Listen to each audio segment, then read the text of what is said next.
Halo guys, jumpa kembali di channel Ninja TV.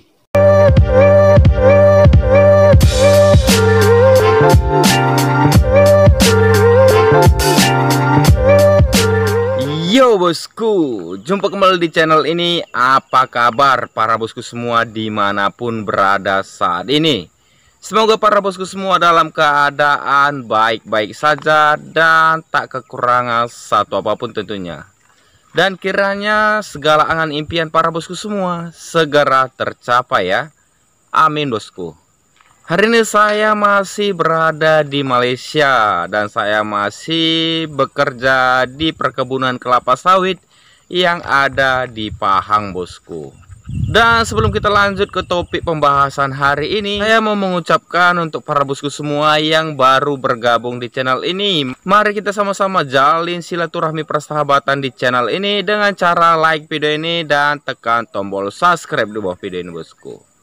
Dengan begitu para bosku semua telah menyemangati saya untuk mengembangkan channel ini agar lebih baik lagi ke depannya bosku. Dan para bosku semua tentunya juga akan mendapatkan notifikasi-notifikasi terbaru dari setiap video yang kita update setiap harinya bosku. Jadi kita pastikan setiap harinya kita pasti update video di channel ini. Maka dari itu jangan sampai ketinggalan mengenai video update terbaru kita setiap harinya. Tentunya masih dalam pembahasan seputar negara Malaysia dan negara Indonesia bosku. Dan terima kasih banyak saya ucapkan untuk para bosku semua yang sudah like video ini dan yang sudah subscribe di channel ini bosku.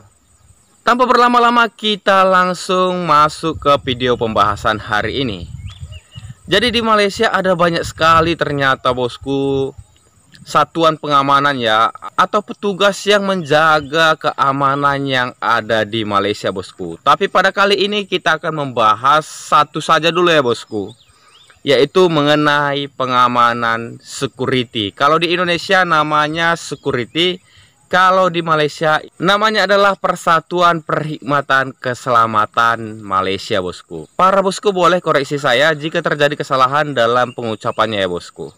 Jadi kalau di Indonesia itu bosku, Satpam atau Satuan Pengamanan atau yang sering disebut dengan security ya, beberapa tahun yang lalu itu sudah berganti seragam bosku. Dulunya itu rata-rata Satpam yang ada di Indonesia itu memakai seragam putih di atas dan celana biru di bawah ya bosku. Mungkin di kantor-kantor tertentu pakaiannya bisa berubah ya bosku, tapi secara keseluruhan menggunakan seragam putih di atas untuk baju, dan untuk seluar atau celana itu menggunakan warna biru bosku.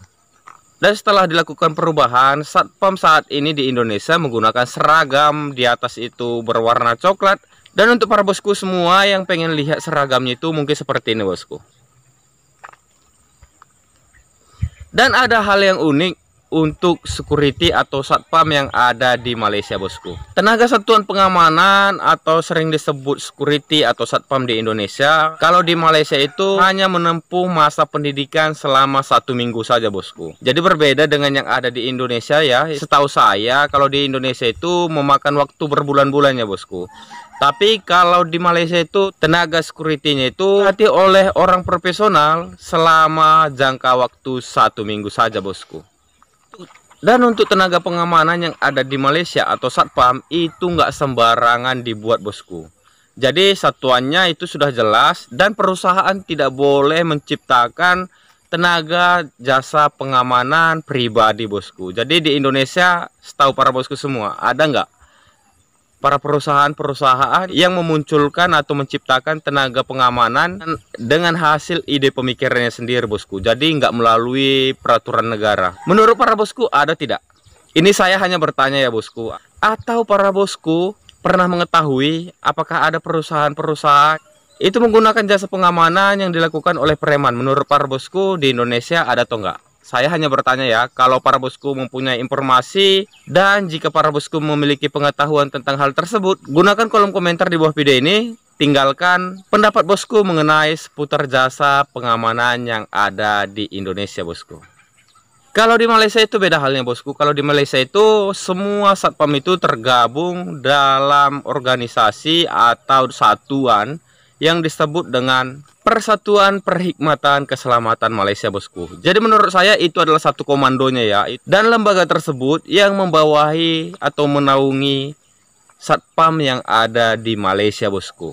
Meski memiliki masa waktu pendidikan yang cukup singkat, yaitu 1 minggu, tapi dalam pemilihan personel satpam yang ada di Malaysia, dalam pemilihan personel security yang ada di Malaysia, itu dilakukan dengan sangat selektif, bosku. Jadi nggak sembarangan orang yang bisa masuk untuk mendaftar menjadi security di Malaysia. Jadi untuk para bosku semua yang berasal dari Indonesia, jangan harap-harap bisa bekerja tergabung dalam satuan pengamanan yang ada di Malaysia, bosku. Jadi negara Malaysia sangat selektif untuk mengambil personil tenaga pengamanan tersebut, bosku. Jadi nggak sembarangan orang itu bisa masuk. Tentunya itu melalui proses seleksi yang ketat, bosku. Tenaga satpam atau satuan pengamanan atau sering disebut dengan security, kalau yang berada di Indonesia, bosku, tentunya itu adalah orang-orang yang terpilih ya. Orang-orang yang memiliki kelebihan dalam hal bela diri tentunya, bosku. Jadi nggak mungkin juga lah kalau satpam nggak memiliki basic bela diri, bosku. Jadi tugasnya adalah mengamankan satu wilayah atau satu perusahaan ya. Jadi nggak mungkin juga lah dia tidak memiliki bela diri. Tentunya orang-orang yang tergabung dalam satuan pengamanan atau security adalah orang-orang yang terpilih diseleksi secara ketat dalam hal bela dirinya, bosku. Di Indonesia juga kalau saya tidak salah, setiap orang yang mau mendaftar menjadi satuan pengamanan atau security atau satpam itu harus menunjukkan sertifikat bela dirinya, bosku. Baik itu taekwondo, karate, boleh capoeira atau yang lainnya lah, bosku. Jangan pula nanti kita tunjukkan sertifikat memasak ya, jadi nggak cocok. Jadi tugasnya adalah untuk mengamankan. Jadi untuk para bosku semua yang pengen masuk ke dalam satuan pengamanan, pastikan dulu sertifikat bosku itu sertifikat apa ya, sertifikat bela diri apa, dan tentunya ada nilai plusnya lagi jika para bosku turut melampirkan sertifikat penghargaan atau pencapaian dari sebuah pertandingan yang para bosku pernah ikuti selama mengikuti masa latihan bela diri, bosku.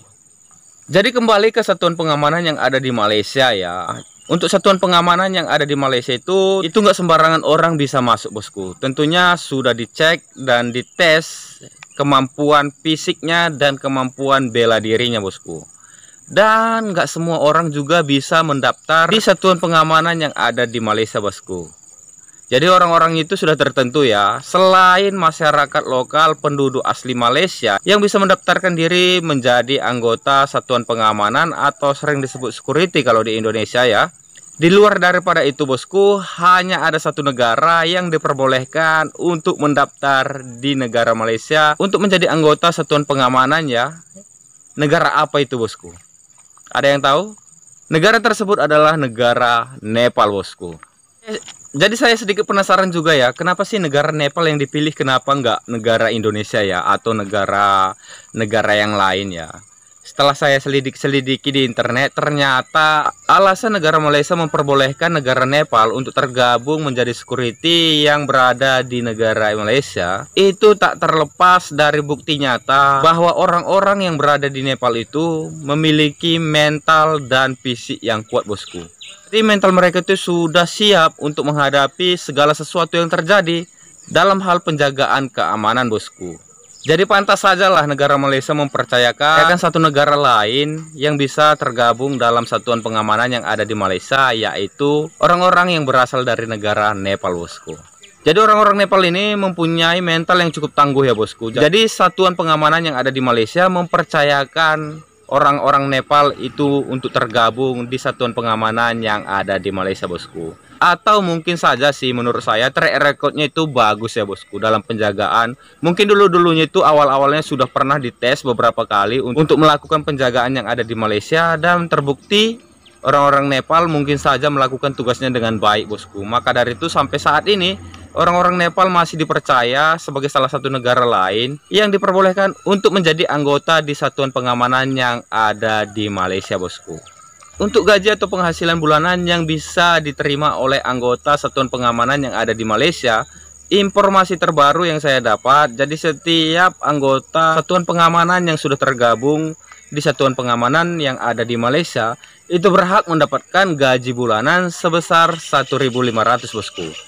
Atau jika dirupiahkan itu mencapai angka 5 juta rupiah bosku. Itu adalah gaji pokoknya. Saya tak tahu apakah ada tunjangan kehadiran atau ada tunjangan SIP atau bonus-bonus lainnya yang bisa diterima oleh anggota yang tergabung di satuan pengamanan yang ada di Malaysia bosku. Jadi 1.500 itu adalah gaji pokoknya ya. Untuk bonus-bonus yang lainnya itu saya kurang tahu bosku. Jadi jika ada para bosku yang tahu mengenai informasi tersebut, para bosku juga boleh share di kolom komentar di bawah video ini bosku. Dan jika dibandingkan dengan gaji penghasilan untuk satuan pengamanan yang ada di Indonesia, setahu saya sih bosku itu berkisaran 2 juta lebih atau 3 juta sampai dengan 5 juta rupiah bosku. Baru-baru ini saya mendapatkan informasi mengenai kenaikan gaji satuan pengamanan yang ada di Indonesia bosku. Jadi informasinya Menteri Keuangan Indonesia atau Ibu Sri Mulyani baru-baru ini menetapkan peraturan mengenai gaji penghasilan Satpam yang ada di Indonesia bosku. Jadi jika diterapkan dalam peraturan tersebut bosku, gaji Satpam yang ada di Indonesia itu akan mencapai angka 5 juta rupiah bosku. Saya nggak tahu apakah itu rata ya atau pemerataan di semua daerah itu sama atau itu hanya untuk kota-kota atau provinsi tertentu bosku. Jadi jika sampai gaji Satpam atau security yang ada di Indonesia itu mencapai angka 5 juta rupiah, tentunya itu menjadi kabar gembira untuk semua para petugas atau orang-orang yang mengabdikan diri bertugas menjadi satuan pengamanan atau Satpam bosku. Meski peraturannya sudah disahkan, tapi dalam penerapannya kemungkinan itu akan diterapkan mulai tahun 2024 bosku. Kita doakan saja segera terjadi ya, segera terrealisasi agar semua satpam-satpam yang ada di Indonesia itu bisa mendapatkan dampak yang baik, tentunya untuk mensejahterakan kehidupan keluarga para satpam ya bosku. Jadi sekianlah informasi singkat mengenai seputar satuan pengamanan yang ada di Indonesia dan di Malaysia bosku. Dan di akhir video jika ada kesalahan kata atau informasi yang kurang tepat, para bosku boleh koreksi saya ya. Atau sesuatu hal yang menurut para bosku itu tidak tepat, para bosku boleh meninggalkan setiap komentar dari para bosku semua. Tinggalkan komentar para bosku semua di bawah video ini, di kolom komentar di bawah video ini ya. Terima kasih banyak untuk para bosku semua yang selalu setia di channel ini. Tetap dukung channel ini dengan like video ini dan tekan tombol subscribe di bawah video ini bosku. Dan nyalakan icon notifikasinya untuk mendapatkan video-video terbaru yang kita update setiap harinya bosku. Jadi udah mulai panas ini ya, sudah keringatan. Di studio terbuka kita ini saat ini memang sangat panas bosku. Tapi tempat ini menjadi favorit untuk saya untuk membuat konten-konten di negara Malaysia bosku. Oke, terima kasih banyak untuk para bosku semua. Tetap semangat untuk menjalani kehidupan ini. Jangan pernah menyerah. Ini jika capek boleh beristirahat sejenak. Jika menyerah jangan ya bosku. Karena kita dilarang untuk menyerah ketika kita ingin meraih angan dan impian kita. Raih terus angan dan impian kita sampai dengan angan dan impian kita itu tercapai. Jika orang lain bisa, kenapa kita harus menyerah bosku? Jika orang lain mampu, kenapa harus kita tidak mampu? Dan jika orang lain bisa berjaya, kenapa kita tidak berjaya bosku? Kita masih berada di bumi yang sama dan menghirup oksigen yang sama, jadi apa bedanya kita dengan mereka? Semangat terus bosku, yakin percaya sesuatu yang baik kita kerjakan hari ini tentunya akan membawa kebaikan pula di masa yang akan datang bosku. Oke bosku, sekianlah untuk video hari ini, sampai jumpa di video berikutnya bosku.